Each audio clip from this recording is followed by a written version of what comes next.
Washington, certainly after the Colin Powell statement and the initial fairly positive reaction to it from China, that things were heading towards some sort of better outlook in this crisis. On the other hand, what we've heard since, with the Chinese saying that there may not be any more visits allowed of US delegations to see the 24 crewmen and women on Hainan Island until an apology is forthcoming, that will not go down well here at all. And there is pressure on the President and the administration to take a tough stance on this issue, pressure coming primarily from Republicans on Capitol Hill, perhaps also some mutterings inside the Pentagon that America's stance hasn't been tough enough. So the pressure is mounting, and it's not easy yet to see how this crisis is going to end, because as Adam Brooks said in his report, in the end it comes down to what will happen to the 24 crewmen and women on Hainan Island, and as yet there is no resolution to that.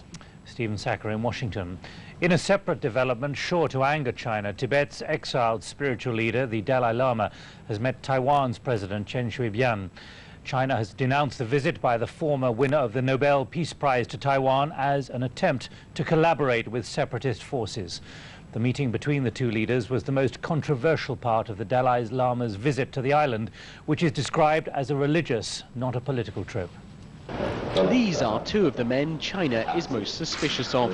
Tibet's exiled spiritual leader, the Dalai Lama, who wants autonomy for his homeland, and Taiwan's President Chen Shui-bian. The sight of them shaking hands is extremely provocative in Beijing's eyes.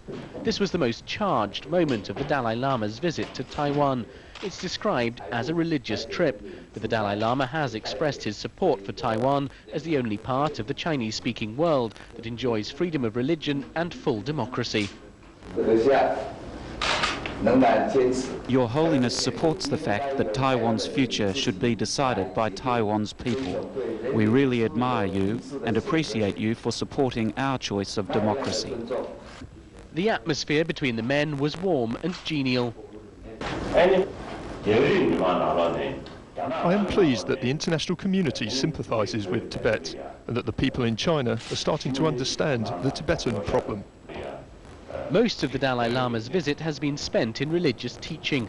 Thousands of people have turned out to hear the man who won the Nobel Peace Prize for his campaign for the rights of Tibetans. He's also met with the leaders of all Taiwan's political parties, and China has accused him of seeking to raise money and support for Tibetan independence. Both Taiwan's president and the Dalai Lama insist that they're not seeking any sort of alliance in opposition to China. But Beijing has been angered by the Dalai Lama's presence here. It says it's collusion between anti-China forces. Damien Grammaticus, BBC News, Taipei. And a Dutch lorry driver, Perry Wacker, has been found guilty of the manslaughter of 58 Chinese immigrants who suffocated in the back of his lorry. Their bodies were discovered by customs officers during a routine inspection at the British port of Dover in southern England. This is the tragic legacy of the affair. 58 bodies finally returned from Dover to the place where their ill-fated journey began.